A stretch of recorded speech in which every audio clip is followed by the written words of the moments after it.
विनय और श्रुति की मुलाकात कॉलेज में हुई थी। वो न तो कोई फिल्मी सीन था और न ही कोई अचानक टकरा जाने वाला पल।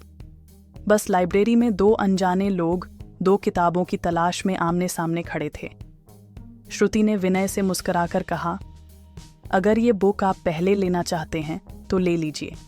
विनय ने जवाब दिया, नहीं, आप पहले। आपके हाथों में ये किताब ज्यादा बेहतर लगेगी। उस दिन के बाद से विनय की दुनिया में कुछ बदल गया था। एक ऐसी लड़की आ गई थी जिसकी हंसी उसे चैन देती थी और आंखों की मासूमियत उसके हर ख्याल में बस गई थी।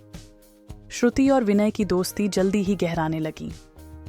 कॉलेज के कैंपस में जब भी श्रुति कहीं अकेली बैठी होती, विनय उसके पास होता, लेकिन विनय कभी अपनी फीलिंग्स जाहिर नहीं करता। वो सिर्फ उसके आसपास रहकर, उसकी हर परेशानी समझकर, उसे खुश देखकर सुकून पाता था।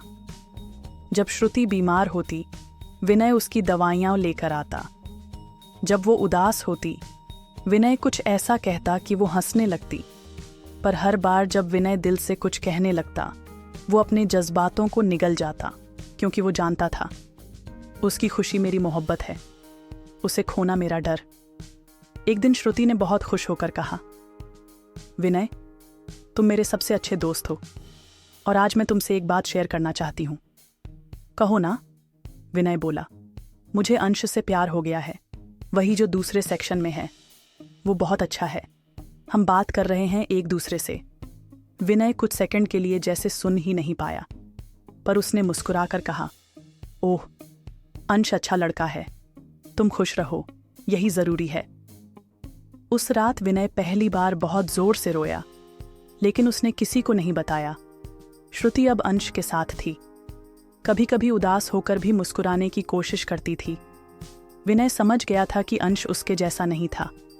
वो सिर्फ साथ था, पर दिल से नहीं। फिर भी विनय ने कभी दखल नहीं दी। बस जब भी श्रुति को जरूरत होती, वो चुपचाप मदद करता। एक बार श्रुति ने उससे पूछा, तुम अब पहले जैसे नहीं रहे, अब बात भी कम करते हो, क्या तुम मुझसे नाराज हो? विनय ने मुस्कुराकर कहा, नहीं श्रुति, मैं तो अब भी परवाह करता हूं, क्योंकि प्यार करता हूं। नफरत करूंगा तो जिक्र भी नहीं करूंगा। कुछ महीनों बाद अंश ने श्रुति से दूरी बना ली, बिना वजह के झगड़े, ताने और बेरुखी। श्रुति टूटने लगी थी। उसकी आंखें सूनी हो गईं और वो अकेले में रोने लगी। एक दिन विनय ने उसे कैंटीन के एक कोने में देखा। आंखें नम थीं,